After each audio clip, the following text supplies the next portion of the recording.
In 753 BC, Roman tradition holds that a man named Romulus founded a city on 7 hills above the Tiber River in central Italy. It was a modest settlement of farmers and traders, with no natural harbor and no obvious strategic advantage. This map shows how drastically that footprint expanded. By 117 AD, Rome controlled an empire from the Scottish Highlands to the Sahara. Holding this together required unifying metrics, a single government, shared currency, and thousands of miles of engineered roads. Rome was eventually surpassed in sheer landmass by the Mongols, but its duration, its institutional complexity, and its deep linguistic footprint make it the most enduring operating system in human history. Rome achieved this scale through a highly specific legal framework. For its first several centuries, it operated as a republic, governed by written law that successfully constrained even its wealthiest aristocrats. The system ran on strict checks against individual power. The chief executives, called consuls, were elected 2 at a time, so neither could dominate. They served brief, annual terms and could be legally prosecuted the moment those terms ended. This structure provided remarkable institutional stability. Bad leaders could be voted out or replaced through legal mechanisms. The state could absorb severe crises, recalibrate, and keep functioning without collapsing. The state also directly tied military service to political and social advancement. Citizens who fought for Rome could win land and wealth. This incentive structure generated a highly motivated population, eager to fuel an expansive military machine. The physical mechanism driving that expansion was the Roman army, organized into legions. These heavy infantry units trained constantly to execute complex tactical formations. They were highly adaptable, capable of fighting in deserts or forests, and strictly disciplined enough to build a fortified camp from scratch every single night. Crucially, they could absorb conquered free men by offering them citizenship in exchange for military service. Starting in the 3rd century BC, this machine marched outward. By 146 BC, Rome destroyed Carthage, its main rival, and secured the western Mediterranean. By 31 BC, it had swallowed Greece and the East, dominating the known world. The immense wealth and territory acquired in these conquests stretched the original republican framework to its breaking point. A system designed to manage a single city was now buckling under the weight of 3 continents.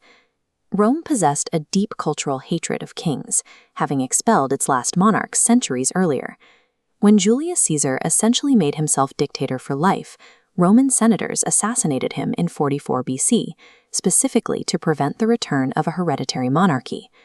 Octavian, Caesar's adopted son, recognized his uncle's miscalculation.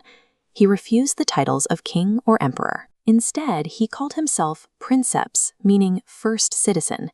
He maintained the exact visual facade of the republic. The Senate still met, elections were still held, consuls were still chosen. He simply engineered the system so that he personally commanded the armies and controlled the treasury behind the scenes.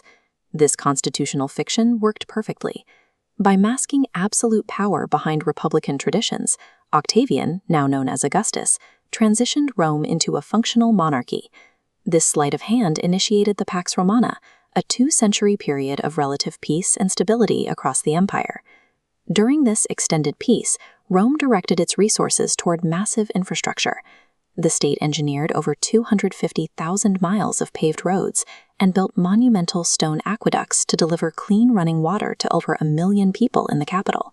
The empire exported a standardized urban blueprint. Across 3 continents, newly conquered territories were rapidly developed to include recognizable Roman features: central forums, bathhouses, public theaters, and massive stone arenas. The underlying system was robust enough to survive spectacular failures at the top.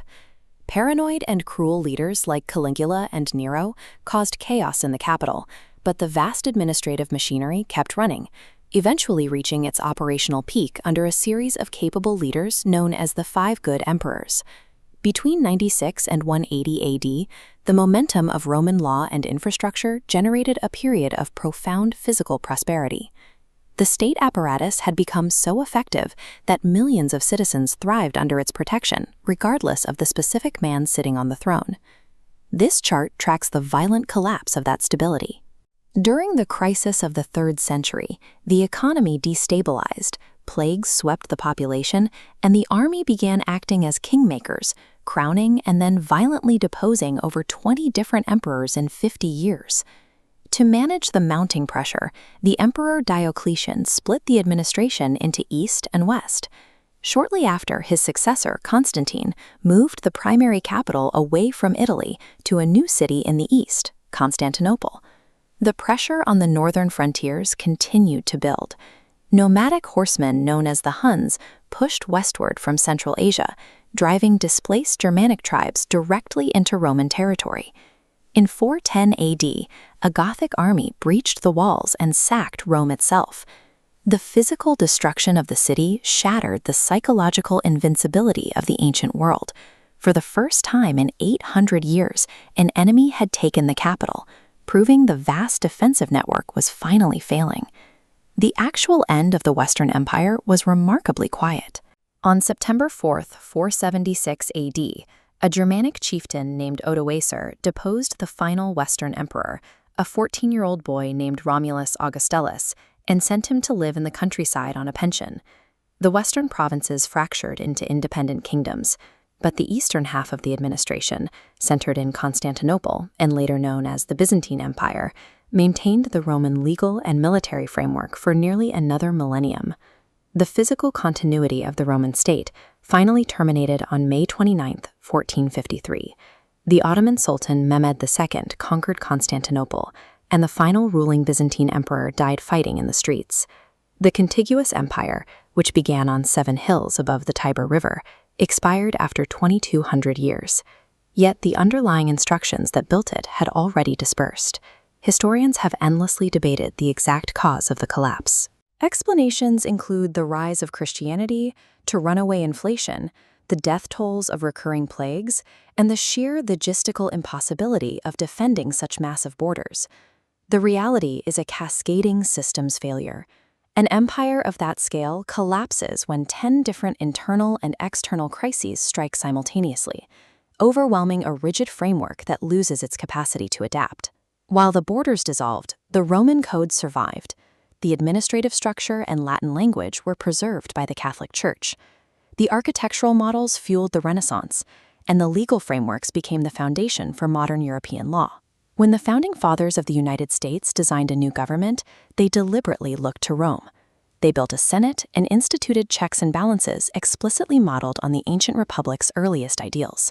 The physical empire fell centuries ago, but the ideas it refined, written law, civic architecture, and structured governance, form the bedrock of modern Western civilization.